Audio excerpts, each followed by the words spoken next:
예, 오늘 말씀의 제목 같이 한번 읽어보겠습니다. 의인은 그의 믿음으로 말미암아 살리라. 아멘. 예, 의인은 그의 믿음으로 말미암아 살리라. 여러분, 이 구절이 얼마나 대단하고 얼마나 유명하고 얼마나 능력이 있는 말씀인지 모릅니다. 이 종교개혁, 특히 마틴 루터가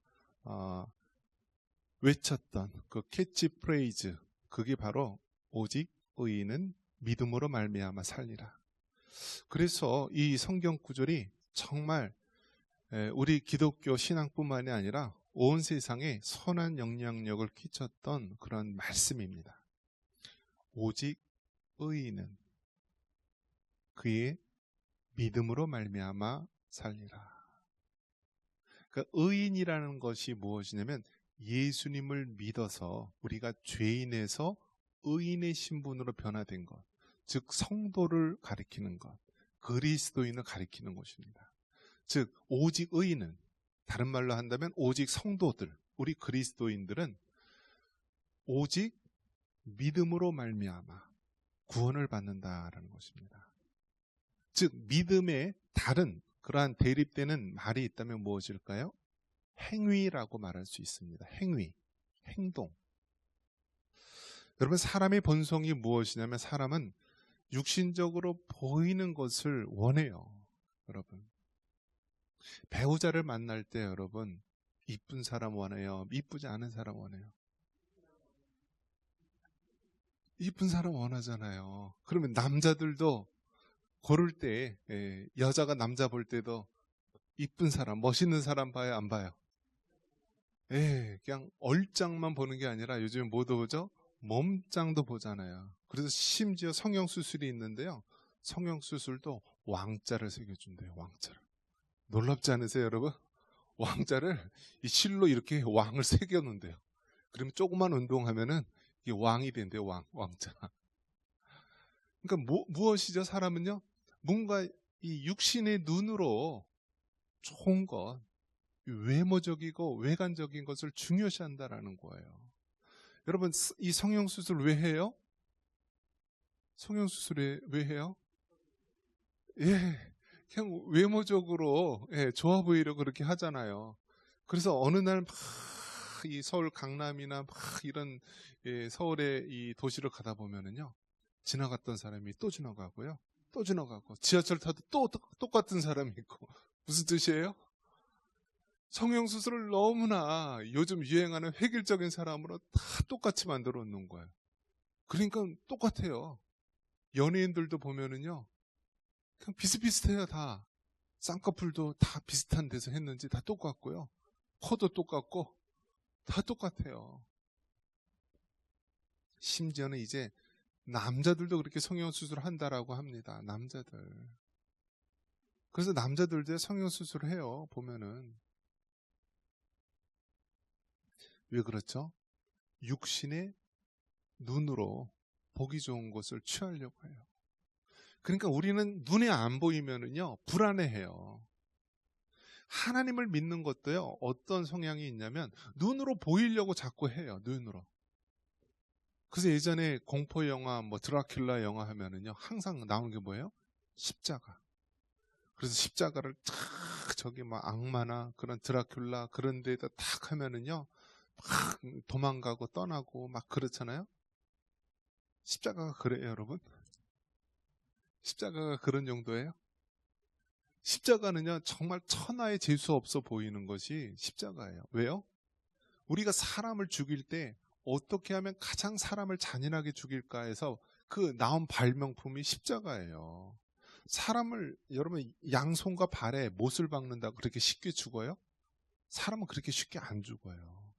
그러니까 십자가형이라는 것은 어떻게 하면 사람을 가장 잔인하게 죽일까라면서 페르시아나 그 고대 근동 지방에서 발명한 사형 방법이에요. 그래서 양손에 이 못이 박히고요, 막 이 뜨거운 그 태양열 아래서 아주 그냥 하루 종일 고통을 받다가 그래도 죽지 않으니까 이 쇠몽둥이로 나중에는 다리를 꺾어서 부러뜨려서 죽이는 사형 방법. 그것이 십자가형이에요. 근데 그것이 좋아요, 여러분? 요즘은 예수님 믿지 않는 사람도요, 막 십자가 목걸이, 귀걸이에 뭐 장식을 주렁주렁 답니다. 근데 여러분 어떻습니까? 십자가 자체가 능력이 있어요? 아니잖아요. 그래서 우리가 믿는 이제 우리 개혁교회에서는요, 십자가가 자칫하면은 우상이 될 수 있다. 그래서 교회 내에서는 십자가를 안다는 것을 우리가 원칙으로 합니다. 그래서 강단에도 우리가 되도록이면 십자가를 안다. 왜요? 우상으로 여길 수 있으니까. 단 교회 바깥에서는 이것이 교회다라는 것을 밝히기 위해서 교회 첨탑에 십자가를 달지만은요, 그것도 우상이 될 수 있다라는 거예요. 이 카톨릭 천주교에 가보면은요, 항상 그 입구에 뭐가 있죠? 성모 마리아상이 있어요. 그래서 이렇게 아기 예수를 안고 있는 성모 마리아상이 있어요. 그러니까 사람들이 어떻게 해요? 맨날 들어가기 전에 그 마리아상에다가 막 빌고 비나이다 합니다. 우상이 되어버린 거예요. 우상이 되어버린 거예요. 아마 이 세상 사람 중에서 가장 억울한 사람이 있으면은 이 마리아일 거예요. 성모 마리아. 왜요? 자신이 죽은 다음에 자신을 신과 같은 위치에다 만들어 놨기 때문에 가장 억울할 거예요. 아니, 저런 못된 인간들이 다 했나? 내가 죽은 다음에 나를 신의 자리까지 만들어 놨네? 하고 아마 탄식할 거예요. 왜요? 사람들은 자꾸만 눈에 보이는 것, 손에 잡히는 것, 외모적인 것, 외관적인 것, 그것을 자꾸 의지하려고 하는 거예요. 십자가를 만들어서 의지하고, 또 성모 마리아상을 만들어서 의지하려고 하고, 또 많은 성자와 그런 사람들, 막 이 뼈조각들, 막 살점들, 막 이런 것까지도 모으면서 숭배하려고 하는 그 인간의 죄성이 다 있다라는 거예요. 오직 의인은 믿음으로 말미암아 살리라라는 이 말씀 속에는 믿음 이외에 인간이 행위로 구원받으려고 하는 모든 것들을 타파하고 무너뜨리려는 그러한 하나님의 강력한 메시지가 있는 거예요.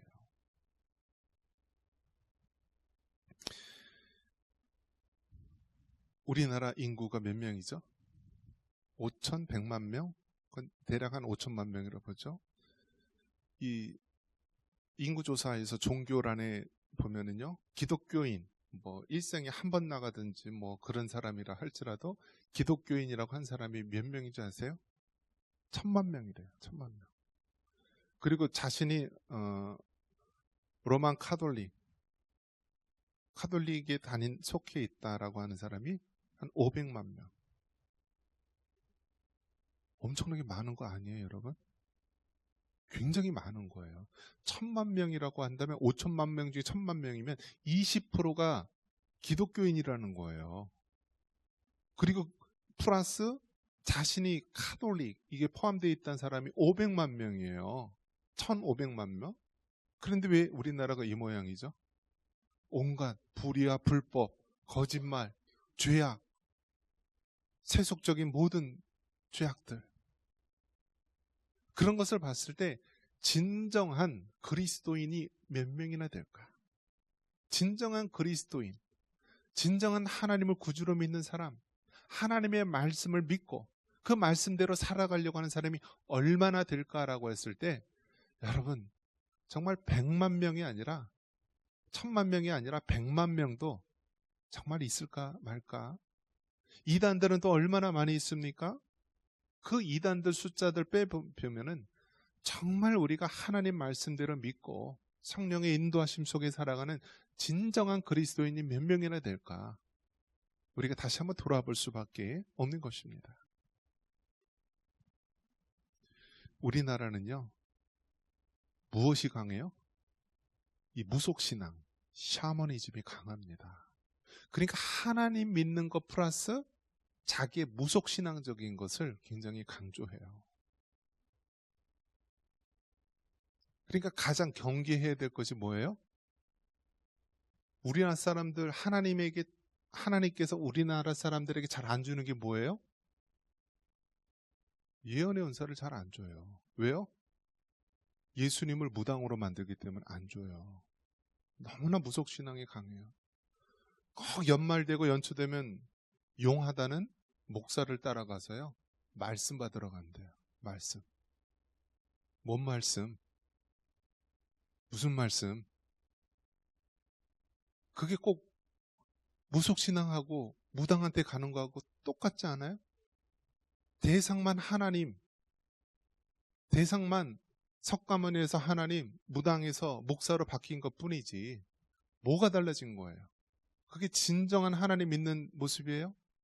아니잖아요. 이미 하나님 말씀은 2000년 전에 성경으로 완성됐어요. 그 이후에는 우리가 하나님 말씀을 믿고 순종하면 되는 거예요. 지금도 무슨 할 말이 많다고 하나님 말씀 받으러 가요. 지금 있는 하나님 말씀도 깨닫지 못하고 순종하지 못하는데, 그런 것이 다 우리가 눈에 보이는 우상을 숭배하고 눈에 보이는 뭔가를 잡으려고 하는 마음 때문에 그런 거예요. 그래서 우리나라는 지금 이단 천지, 이단에서 더 나아가면 사이비 종교라고 하거든요. 통일교나 뭐 이런 데가 바로 사이비 종교예요. 처음에는 기독교에서 시작했다가 그 다음에는 이단으로 빠졌다가 나중에는 사이비 종교가 되는 것. 그래서 우리나라는 정말 이단 천국이에요. 이단들 중에서 오직 믿음 이외에 다른 것들을 조금 집어넣어요. 야, 그래, 그리스도인은 믿음으로 구원받는다. 그런데 여기 믿음에다가 플러스 알파 조금만 더 집어넣어야 된다. 그러면서 그렇게 해서 나온 이단 중에 하나가 무엇이냐면, 우리 유대인들은 할례라는 것을 집어넣습니다. 할례. 한번 따라해 볼까요? 유대교, 믿음 플러스 할례. 유대인들은요, 믿음 플러스 거기다가 할례라는 걸 집어넣어요. 그러니까 여러분, 예수님의 12제자도 다 유대인들이었고요. 초대교회 많은 사람들이 예루살렘에서 시작됐기 때문에 다 유대인들이죠. 근데 그들이 구약 시대부터 계속 해왔던 것이 뭐예요? 할례 의식이었어요. 난지 8일 만에 다 할례를 행위잖아요. 그러니까 예수님을 믿고 하나님의 자녀가 되었음에도 불구하고 그래도 우리는 할례를 받아야 되는 것 아니야? 하면서 믿음 플러스 할례. 잘못된 것이죠. 오직 의인은 믿음으로만 구원을 받는 것이지 믿음 플러스 할례로 구원받는 것이 아니다라는 사실입니다. 이것이 바로 유대교의 함정이고요. 또 이 믿음 플러스 안식일이라는 것을 집어넣은 이단이 있습니다. 그것이 이제 우리가 안식교라고 하죠. 안식교. 자, 한번 따라해 볼까요? 믿음 플러스 안식일. 안식교. 이 안식교는 그래, 믿음으로 구원받지만 여기 안식일 지키는 것이 중요하지 않느냐. 10계명에서도 봐도 제4계명에 안식일을 기억하여 거룩히 지키라고 했는데, 이 10계명 4계명 안 지켜서 어떻게 구원을 받느냐? 우리가 구원받기 위해서는 믿음 플러스 안식일이다라고 해서 나온 것이 안식교예요. 안식교. 그런데 여러분 어떻습니까? 예수님이 부활한 이후에는요, 그 4계명 안식일을 기억하여 거룩하게 지키라는 것은요, 예수님이 부활하신 일요일을 주일로 지키면서 주일 성수를 함으로써 우리가 이 4계명을 지키는 거예요. 그렇기 때문에 여러분, 안식일을 지켜야 구원받는다. 그래서 안식교 다니는 사람들은 어떻습니까? 토요일을 안식일로 지키죠. 성경대로 우리가 믿어야 되고요. 우리가 조심해야 될 것은 성경은 성경으로 해석해야 된다는 거예요. 한번 따라해 보겠습니다. 성경은 성경으로 해석해야 한다. 여기에 문자주의에 잘못 빠지면은요, 우리가 헤어날 수가 없는 거예요. 그렇기 때문에 구약의 안식일 제도는 예수님이 이 땅에 오신 이후에 예수님이 부활하신 일요일을 주님의 날, 주일로 지키면서 오늘날 그리스도인들은 주일 성수를 함으로써 이 4계명을 지키는 거예요. 또 어떤 이단들이 있습니까? 이 믿음이라는 것에다가 안식일 플러스 유월절이라는 것을 집어넣은 하나님의 교회라고 하는 이단이 있습니다. 그러니까 믿음으로만 구원받는다라고 성경은 되어 있지만 믿음 플러스 안식일도 지켜야 되고 유월절도 지켜야 된다. 유월절은 어떤 날인가요? 이스라엘 백성이 출애굽했을 때 하나님께서 10가지 재앙을 내리시는데 마지막 10번째 재앙이 무엇이냐면 모든 장자들을 다 쳐서 죽이는 거예요. 그런데 그 집에 문설주에 어린 양의 피를 바르면은 죽음이 지나가게 된 거예요. 이것이 바로 이 유월절입니다. 그런데 여러분, 구약에 있는 모든 제사는요, 예수님이 이 땅에 오심으로 말미암아 다 성취되고 더 이상 피제사를 드리지 않아도 되는 거예요. 그런데 아직도 구약의 율법 속에 사로잡혀서 믿음 플러스 안식일도 지켜야 되고 유월절도 지켜야 된다라면서 등장한 이단이 하나님의 교회라는 사실입니다. 우리 연천역 앞에 있죠? 여러분, 이단은 누가 판별해요? 기존 정통 교회에서 판단하는 것이지 세상 법정에서 판단하는 것이 아니에요. 요즘은 이제 세상이 거꾸로 돼서요, 과거에는 이단들이 자기네들끼리 따로 숨어서 그렇게 생활했어요. 근데 이제는 아주 떳떳하게 나타나면서요, 이단들이 설치고 다녀요. 이렇기 때문에 여러분, 우리가 교회 내에서 말씀 훈련, 말씀 교육을 잘 받아야 된다라는 사실입니다. 또 어떤 이단들이 있습니까? 믿음에다가 이 거듭남이라는 체험을 집어넣은 구원파 이단이 있습니다. 구원파 이단. 그러니까 믿음이라는 것에다가 이 체험, 거듭남이라고 하는 체험을 강조한 것이 바로 구원파 이단입니다. 우리가 세월호 사건 때도 그 구원파 중에 한 부류이죠. 그 서울 이제 그 안양 인도권 쪽에 가면은 그 구원파 이단이 또 있고요. 그러니까 우리 주변에 이토록 구원파 이단이 많이 있는데요. 그들은 이 거듭남의 체험. 그래서 이 기존 성도들에게 물어봅니다. 당시 구원받았습니까? 예. 언제 받았습니까? 예. 언제요? 글쎄요. 어릴 때부터 다녔는데, 청년부터 다녔는데 잘 모르겠는데요. 그러면 당신 구원받은 거 아닙니다. 그렇게 이야기를 해버려요. 그것이 바로 구원파 이단들의 특성입니다. 여러분, 바람이 부는 건 알 수 있어요, 없어요? 바람이 눈에 보여요, 안 보여요? 바람은 눈에 보이지 않지만 바람이 불면은 뭐 낙엽도 막 이렇게 움직이고 나뭇가지도 흔들리고 알잖아요. 구원은 마치 바람이 부는 것과 같아요.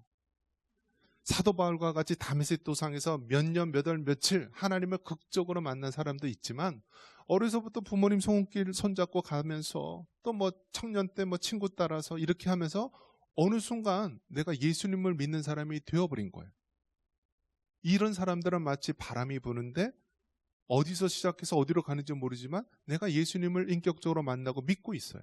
그런 사람도 몇 년, 몇 월, 며칠 구원받았는지 날짜는 모르지만 구원받은 사람이라는 사실입니다. 그렇기 때문에 구원파 이단들은 바로 이 거듭남의 체험, 뭐 몇 년, 몇 월, 며칠 강조하는데 그것도 잘못된 이단의 모습입니다. 또 믿음이란 것에 예수를 영접해야 된다라면서 이 영접에 대한 이 사건, 체험을 강조하는 이단, 류광수, 다락방 이단이 있습니다. 이 사람들은 그 영접하는 그 과정이나 체험을 강조하는 거예요. 제가 이야기했듯이 바람이 불 때 언제 어디서 부는지 모르는 거예요. 마찬가지로 여러분, 이 이단들이 오직 믿음으로만 구원받는다는 이 사실 위에 다른 플러스 알파를 집어넣으면 그것이 바로 이단의 모습이 된다는 것입니다. 또 믿음이라는 것에 의인이라는 요소를 집어넣습니다.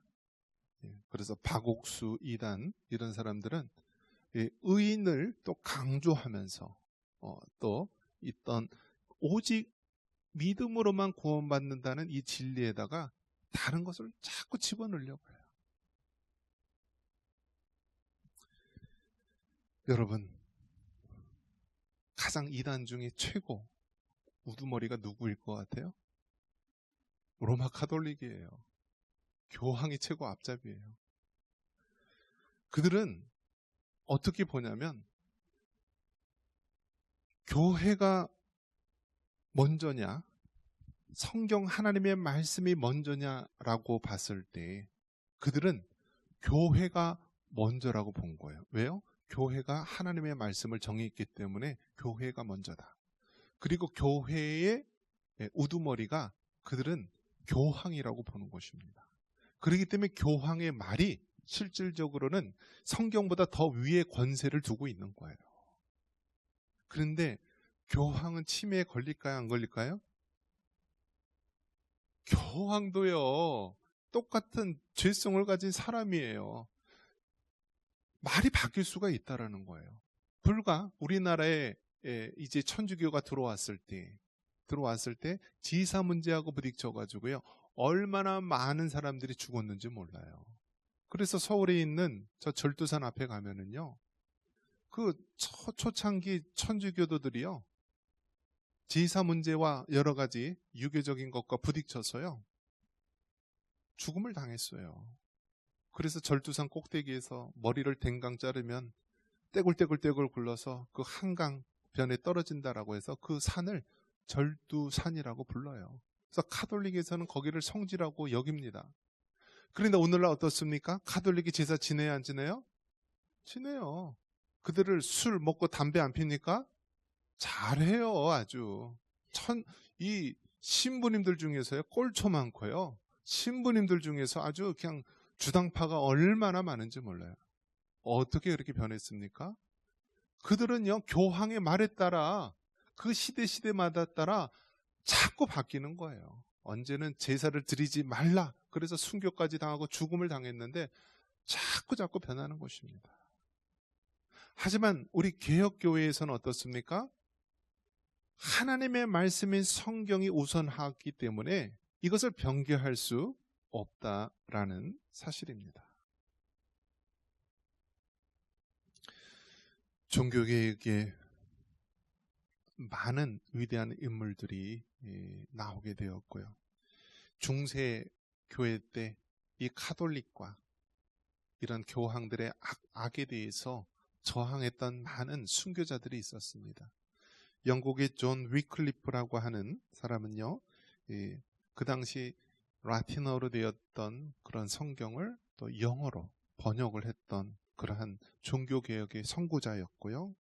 얀 후스라고 하는 이 체코 보헤미아의 종교개혁자는요, 화형을 당하면서 이 하나님의 이 진리, 오직 의인은 믿음으로 살리라는 이러한 캐치프레이즈를 믿고서요, 순교까지 당하였습니다. 그러다가 세월이 흘러서요, 이제 마침내 독일의 마틴 루터라고 하는 사람은요, 1517년 비텐베르그 성당에 그 당시 카톨릭 교회의 잘못된 점을 95개 조항을 쓰면서 종교개혁의 물꼬를 일으켰습니다. 그런데 마틴 루터도 종교개혁을 완성하지 못하고 정말 그 중요한 뼈대를 완성한 사람이 누구냐면 프랑스의 존 칼빈, 장깔뱅이라고 하는 그러한 인물입니다. 이 사람이 결국 자기 고향 프랑스에서 종교개혁을 하지 못하고요, 쫓기는 신세가 되어서 스위스 제네바로 오게 됩니다. 그래서 종교개혁을 일으키게 돼요. 그래서 기독교 강요를 쓰게 되었고요. 그러면서 그 이후에 영국에서 또 요한 위슬레라든지 많은 종교개혁의 후계들이 오면서요, 오직 의인은 믿음으로 말미암아 구원을 얻는다는 이 기독교의 진리를 지키고 전파하는 데 순교하고 헌신하며 오늘 우리에게까지 이르게 된 것입니다. 여러분, 이 우리가 읽었던 이 하박국 2장, 보라, 그의 마음은 교만하며 그 속에서 정직하지 못하나 의인은 그의 믿음으로 말미암아 살리라. 이 하나님의 말씀을 붙잡고 얼마나 많은 사람들이 이 말씀에 목숨을 걸고 기독교 진리를 지키려 했는지 모릅니다. 여러분, 이제 마지막 때, 추수 때의 시기를 살아가고 있습니다. 이 하박국 선지자의 이 외침처럼 오직 의인은 믿음으로만 구원받는다는 이 진리를 붙잡고 승리하는 여러분 되시길 주님의 이름으로 축원합니다.